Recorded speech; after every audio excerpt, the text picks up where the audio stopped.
नमस्कार, स्वागत है आपका डीडी न्यूज पर। मैं हूं रेशमा आपके साथ। आइए नजर डाल लेते हैं इस वक्त की हेडलाइंस पर। जीएसटी बचत उत्सव के साथ देश में नेक्स्ट जेन रिफॉर्म की शुरुआत। पीएम मोदी ने त्योहारों में स्वदेशी अपनाने के जरिए आत्मनिर्भरता का दिया मंत्र।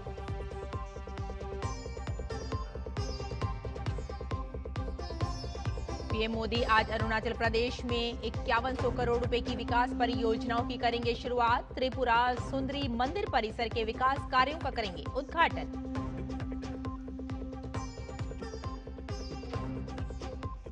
कलश स्थापना के साथ शारदीय नवरात्र की शुरुआत। प्रधानमंत्री ने दी देशवासियों को शुभकामनाएं।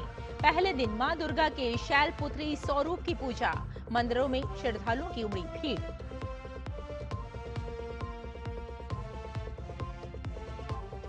ब्रिटेन, कनाडा, ऑस्ट्रेलिया और पुर्तगाल ने फिलिस्तीन को स्वतंत्र देश की दी मान्यता। नेतन्याहू ने कहा, किसी भी कीमत पर फिलिस्तीन नहीं बनेगा मुल्क।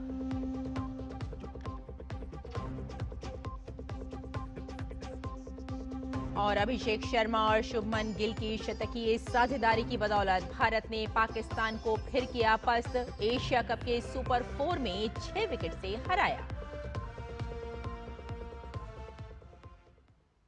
और अब समाचार विस्तार से। जीएसटी की नई दरें आज से लागू हो गई हैं। अब जीएसटी के 5% और 18% के सिर्फ 2 स्लैब रह गए हैं। नई दरें लागू होने के साथ रसोई के सामान से लेकर दवाइयां, गाड़ियां, कपड़े, मकान खरीदना, बनवाना, बीमा उत्पाद और एसी, टीवी जैसी कई उत्पाद सस्ते हो गए हैं। इसके अलावा निजी स्वास्थ्य एवं जीवन बीमा उत्पादों, पढ़ाई लिखाई से जुड़ी कुछ चीजों और 33 से अधिक जीवन रक्षक दवाओं को जीएसटी से मुक्त कर दिया गया है। आम आदमी तक कर राहत पहुंचे, इसके लिए केंद्र और राज्य सरकार कड़ी निगरानी कर रही हैं।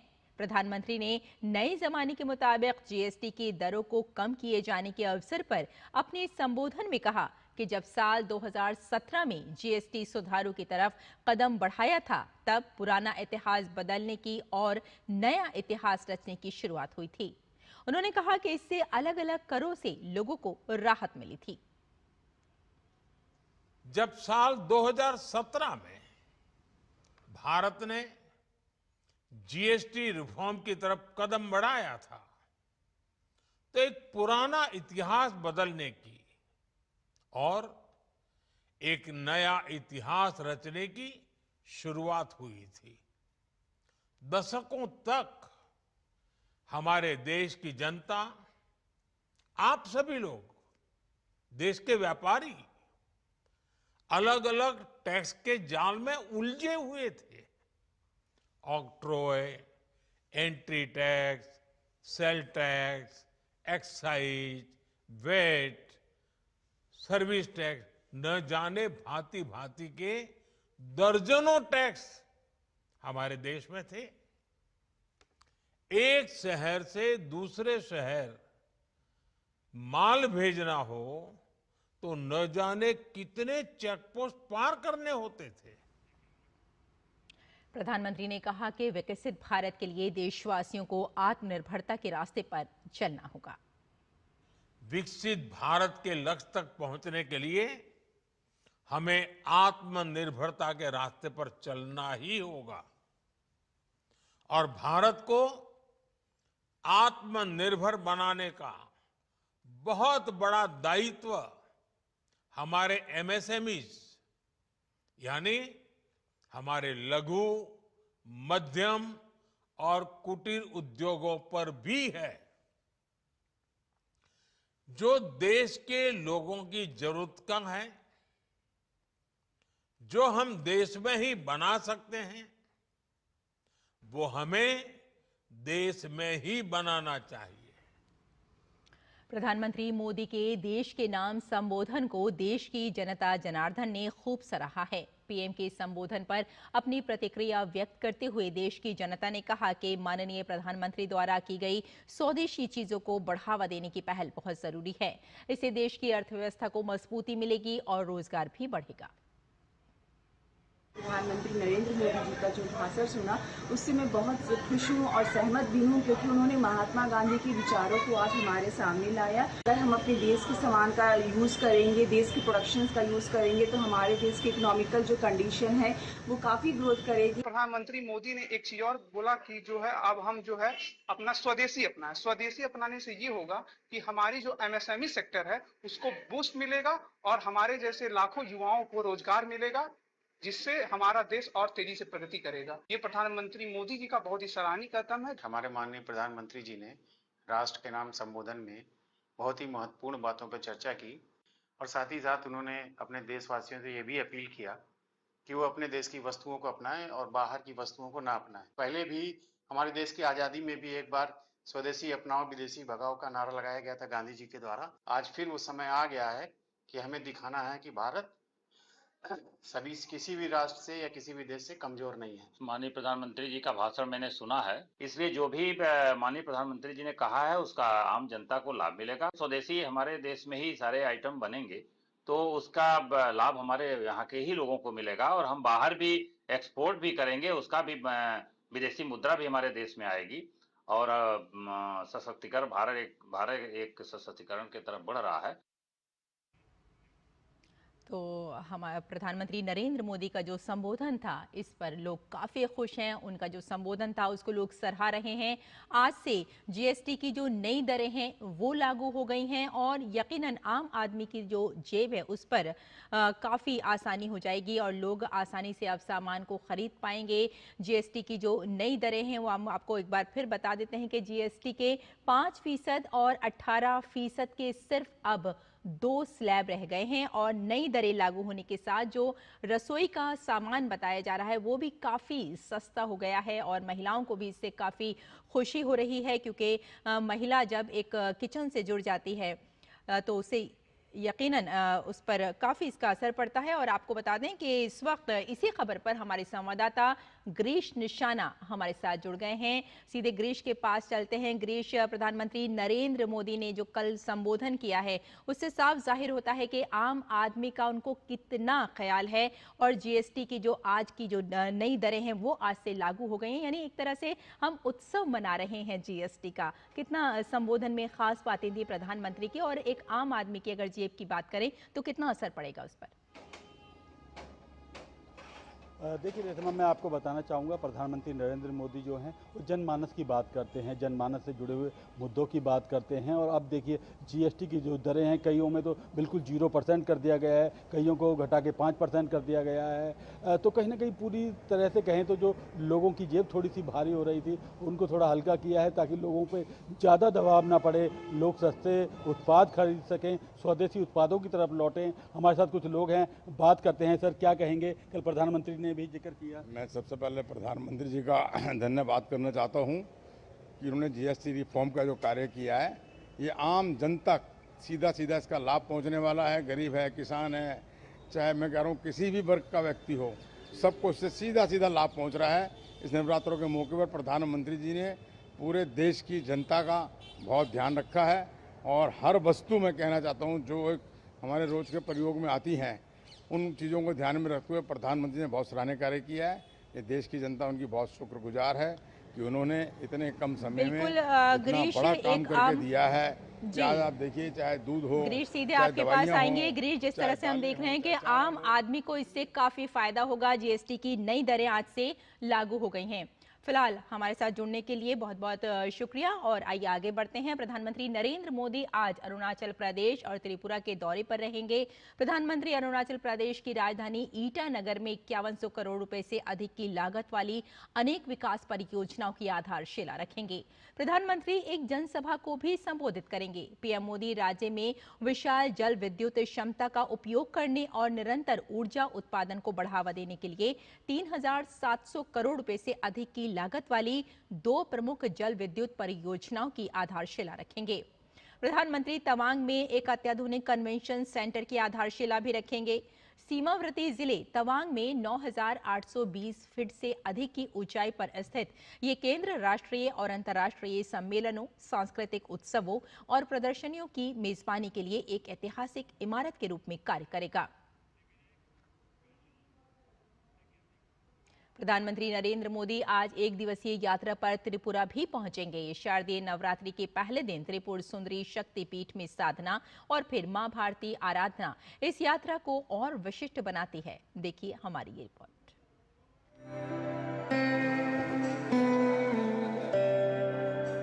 त्रिपुरा सुंदरी मंदिर 51 शक्तिपीठों में से एक है। 500 वर्ष पूर्व महाराजा धन्य माणिक ने इस मंदिर का निर्माण करवाया था। श्रद्धालुओं की बढ़ती संख्या के मुताबिक मंदिर के कायाकल्प का कार्य अब पूरा हो चुका है। प्रधानमंत्री इसी नवनिर्मित कॉम्प्लेक्स का सोमवार को उद्घाटन करेंगे। अन्य प्रधानमंत्री जी जब आएंगे पूरा देश पूरा दुनिया जानेंगे जो शक्तिपीठ यहाँ पर है और इससे हम लोग को काफी फायदा होगा। मंदिर को प्रसाद यानी pilgrimage rejuvenation and spiritual heritage augmentation drive योजना के तहत नया रंग रूप दिया गया है। अगस्त 2021 में इसकी शुरुआत हुई थी, जो अब पूरा हो चुका है। 52 करोड़ रुपए से ज्यादा की लागत से 6,784 वर्ग मीटर की निचली मंजिल पर एक विशाल लॉबी, 2 मल्टीपल हॉल और प्रसाद घर तैयार किया गया है। दूसरी मंजिल पर 2,317 वर्ग मीटर में पुरोहितों के लिए आवासीय कक्ष और कॉरिडोर विकसित किया गया है।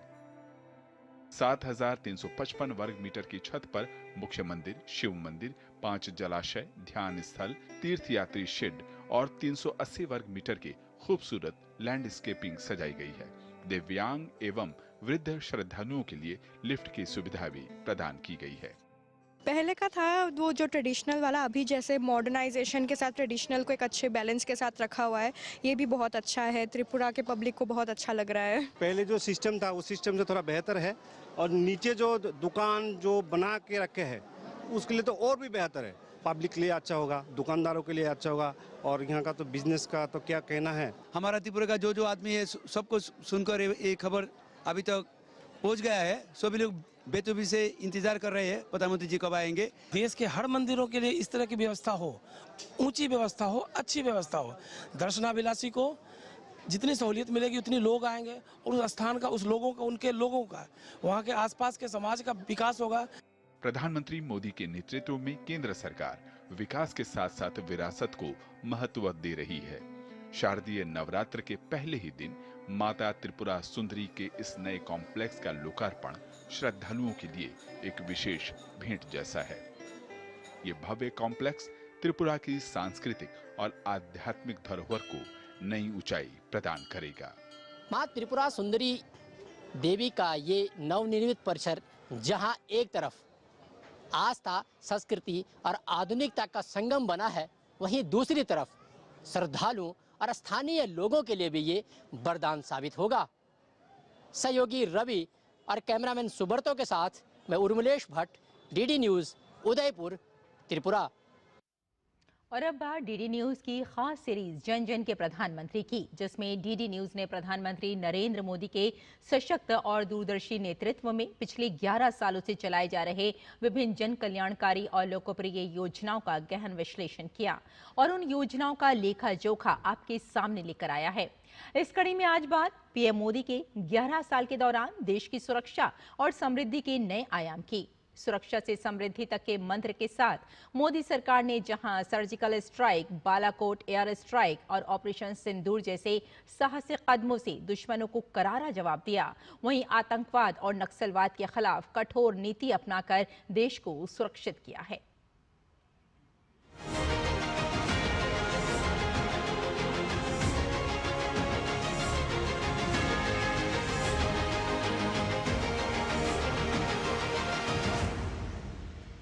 हम समृद्धि की ओर जा रहे हैं, लेकिन समृद्धि का रास्ता सुरक्षा से गुजरता है।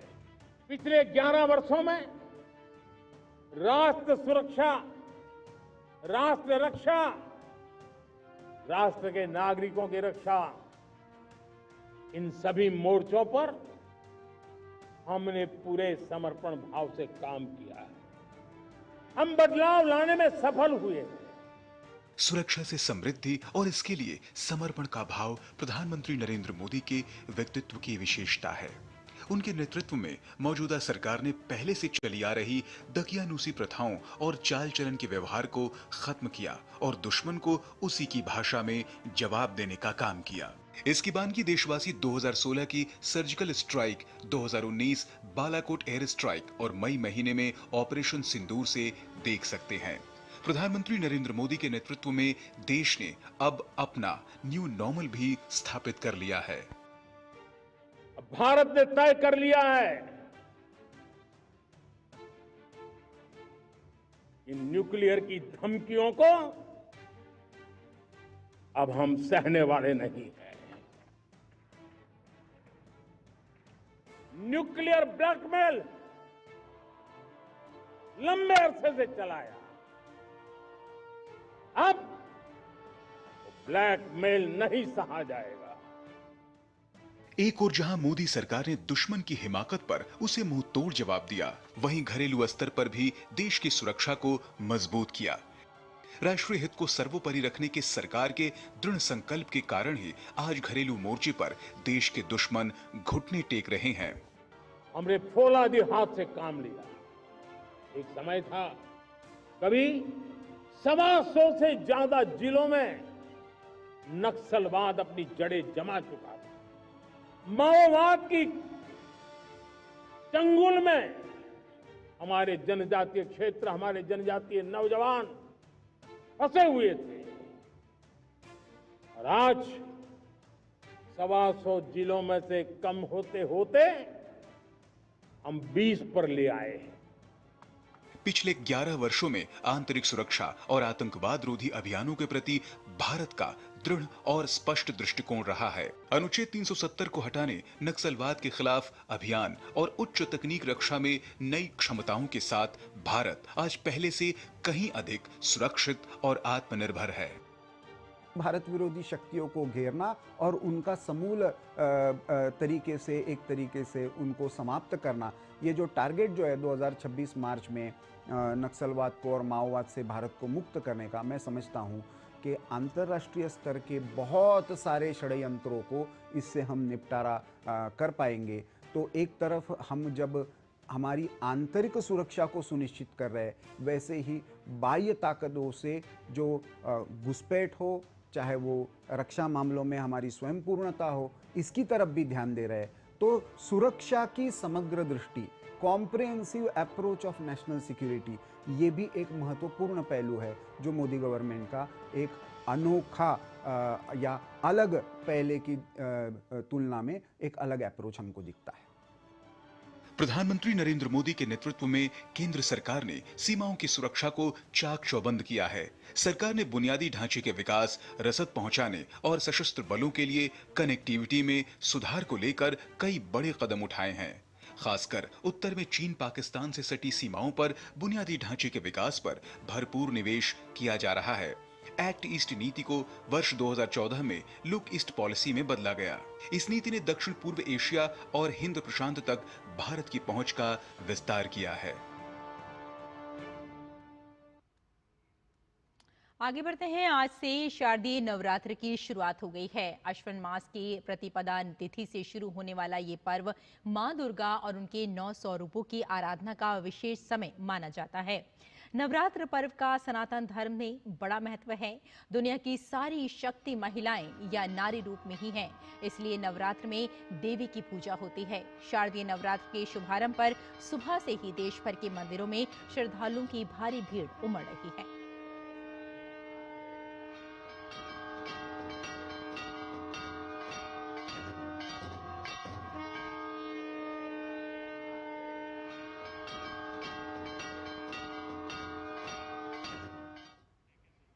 पीएम मोदी ने शारदीय नवरात्र पर देशवासियों को शुभकामनाएं दी। उन्होंने एक्स पर पोस्ट करके कहा कि आप सभी को नवरात्रि की अनंत शुभकामनाएं। साहस, संयम और संकल्प के भक्ति भाव से भरा ये पावन पर्व हर किसी के जीवन में नई शक्ति और नया विश्वास लेकर आए। नवरात्रि में आज मां शैलपुत्री की विशेष पूजा अर्चना का दिन है। मेरी कामना है कि माता के स्नेह और आशीर्वाद से हर किसी का जीवन सौभाग्य और आरोग्य से परिपूर्ण रहे। जय माता दी।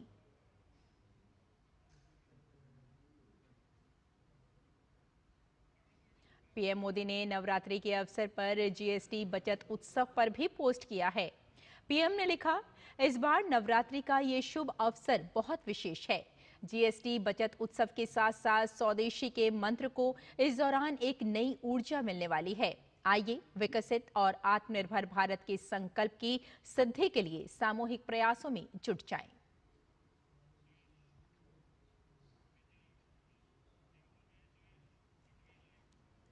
और इसी खबर पर हमारी संवाददाता डॉक्टर सुयश हमारे साथ जुड़ चुकी हैं। सुयश, आपके पास आना चाहेंगे। आज से शारदीय नवरात्रि की शुरुआत हो चुकी है, तो जानना चाहेंगे कि मंदिरों में अगर हम श्रृंगार की बात करें, सजावट की बात करें, तो कैसी सजावट है, कैसा श्रृंगार है और भक्ति भाव जो भक्तों में नजर आ रहा है वो कैसा है?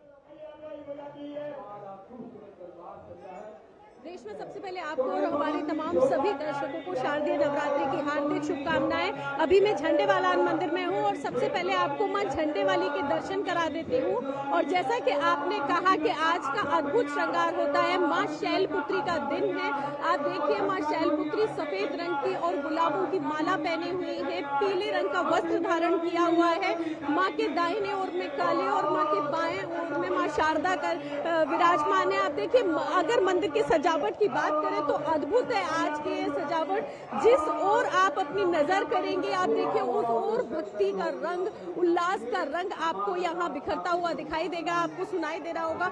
जगह जगह यहाँ पर मंत्रोच्चारण चल रहे हैं, माँ के कीर्तन चल रहे हैं, श्रद्धालु जयकारे लगा रहे हैं। देखिए रेशमा, साल भर इंतजार करते हैं श्रद्धालु ये शारदीय नवरात्रि का, क्योंकि ये दिन बेहद खास होते हैं, खासकर साधना करने वालों के लिए, माँ की आराधना करने वालों के लिए। कहते हैं कि यदि इन 9 दिनों में माँ की आराधना सही ढंग से की जाए तो यकीनन सिद्धि प्राप्त हो जाती है। आप देखिए, जितने भी श्रद्धालु हैं वही आपको मैं अपने दाहिने ओर में दिखाना चाहूंगी। आप देखिए, कीर्तन चल रहा है, लोग माँ के भजनों के रंग में, भक्ति के रंग में, उल्लास के रंग में यहाँ खोए हुए हैं। एक अलग ही छटा, अद्भुत छटा इस मंदिर में आपको देखने को मिलेगी। हर वर्ग के युवा, बच्चे, बुजुर्ग, सभी आयु के आपको यहाँ आते नजर आएंगे।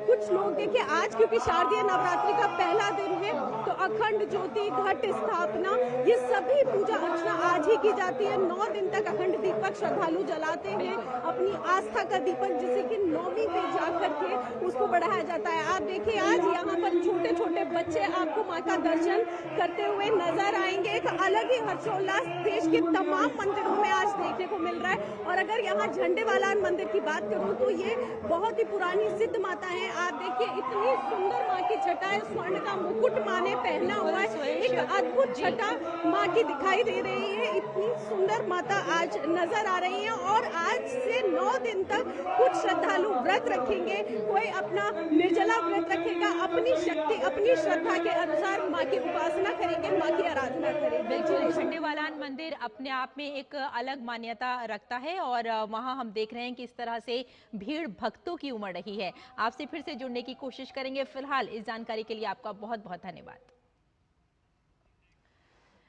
आगे बढ़ते हैं। ब्रिटेन, कनाडा, ऑस्ट्रेलिया और पुर्तगाल ने फलस्तीन को एक स्वतंत्र देश के रूप में मान्यता दी है। ये कदम गाजा संघर्ष को लेकर उनकी नाराजगी और 2 राज्य समाधान को बढ़ावा देने के इरादे से उठाया गया है। इस फैसले से इजरायल गुस्से में आ गया। पश्चिमी देशों के इन चारों फैसलों ने उन्हें 140 से ज्यादा देशों के कतार में खड़ा कर दिया है, जो फलस्तीन के एक स्वतंत्र देश बनने के सपने का समर्थन करते हैं। इजरायली प्रधानमंत्री बेंजामिन नेतन्याहू ने कड़ा रुख अपनाते हुए कहा कि फलस्तीन स्वतंत्र राष्ट्र नहीं होगा।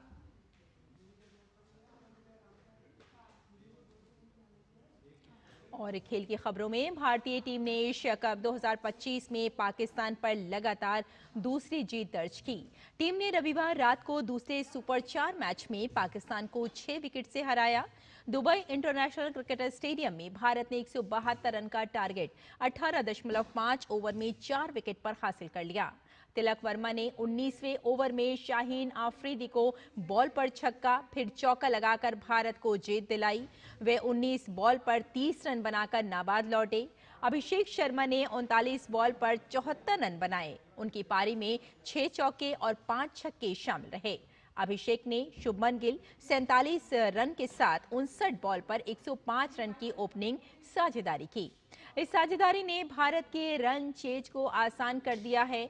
टॉस हराकर बैटिंग कर रही पाकिस्तान ने 5 विकेट खोकर 171 रन बनाए। ओपनर साहिबजादा फरहान ने सबसे ज्यादा 58 रन बनाए। सईम अयूब और मोहम्मद नवाज ने 21-21 रन बनाए। भारत के लिए शिवम दुबे ने 2 विकेट लिए। हार्दिक पांड्या और कुलदीप यादव को 1-1 विकेट मिला।